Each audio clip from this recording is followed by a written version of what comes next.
BC గురుకులం ఏర్పాటు చేస్తామన్నది Congress party కాదా? దయచేసి బీసీ గురుకులాలు కాదు, ఆ. గతంలో మీరు ఇంటిగ్రేటెడ్ అన్నారా లేదా మాట? మేము ఏర్పాటు కాదు. మీరు చూడు 100 ఆ, మేము ప్రతినిధి 100 కోట్ల రూపాయలతోటి 100 గురుకులాలు తెలంగాణ రాష్ట్రంలో ఉమ్.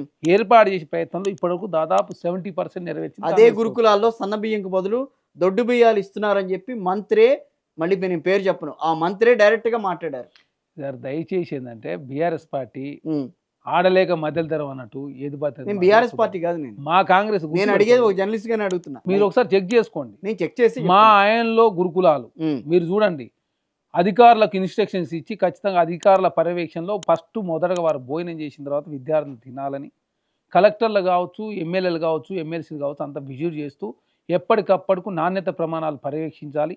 వాటి కోసం నిధులు కేటాయించి పర్మనెంట్ స్ట్రక్చర్తో ఉన్నటువంటి బిల్డింగ్స్ కూడా రాష్ట్ర ప్రభుత్వం నిర్మిస్తూ ఉంది.